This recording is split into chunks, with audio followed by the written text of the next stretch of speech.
मेरा नाम शालिनी है। ये कहानी मेरे भाई की है। अक्सर मेरे भाई की नज़र मेरे ऊपर रहती है।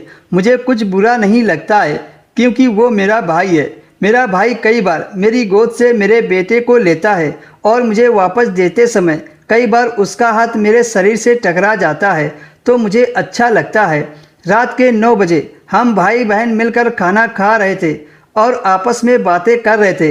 कौन कहाँ सोएगा? अरुण ने कहा, मैं दीदी के साथ सोऊंगा।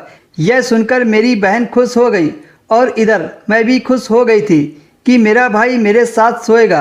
रात को जब मैं कमरे में सोने के लिए गई तो बैग से नाइटी निकालने लगी, पर बैग में मुझे नाइटी नहीं मिली तो दूसरे कमरे में गई और दीदी से अपनी नाइटी देने के लिए बोला।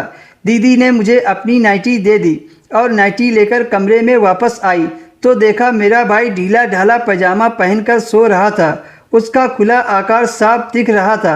मैंने दरवाज़ा को अंदर से बंद कर लिया और अपने भाई की तरफ देखकर नाइटी पहनने को सोचने लगी। तभी वह देखती है उसका भाई गहरी नींद में सो रहा है। मैं आईने के सामने गई और आईने में देखकर अपने कपड़े उतारने लगी। एक एक करके मैंने अपने सारे कपड़े उतार दिए। अचानक से मेरी नज़र आईने पर पड़ी तो मेरा भाई मुझे चोरी छिपे देख रहा था। मैं भी शांत होकर अनजान बनकर अपने काम में लग गई। मैंने जल्दी से नाइटी पहनी और सोने के लिए तैयार होने लगी और सोने के लिए बिस्तर पर आ गई। मेरी नाइटी कुछ ज़्यादा ही छोटी थी। मेरा भाई बिस्तर पर सोने का नाटक कर रहा था। मैं बेड पर आकर एक किनारे लेट गई और अपने भाई को एकटक देखने लगी। मेरे भाई का सामान हिलोरे मारने लगा था। अचानक से मेरी नींद खुल गई और मैं गहरी नींद में सो गई। रात को मेरा भाई उठा और मेरे से सटकर सो गया। धीरे धीरे वह मेरे बदन को सहलाने की कोशिश करता है पर उसकी हिम्मत नहीं हुई। फिर वह सोने का नाटक करने लगा और वह सोने की कोशिश भी कर रहा था। अचानक से मेरी आँख खुल गई तो देखा मेरा भाई मुझे प्यासी नज़रों से देख रहा है। तभी मेरा भाई मुझसे पूछता है, क्या हुआ दीदी, आपको नींद नहीं आ रही है क्या?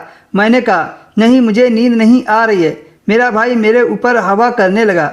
मैंने कहा, अब तुम बड़े हो गए हो। उसने कहा, हाँ दीदी, अब मुझे लड़की की कमी महसूस होती है। मैंने कहा, तुम मुझे दीदी मत समझो, अपनी फ्रेंड समझकर साफ साफ बताओ क्या चाहिए तुम्हें।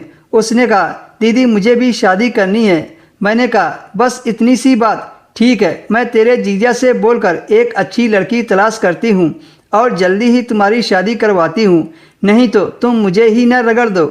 ये कहकर मैं हंसने लगी और फिर हम लोग सो गए।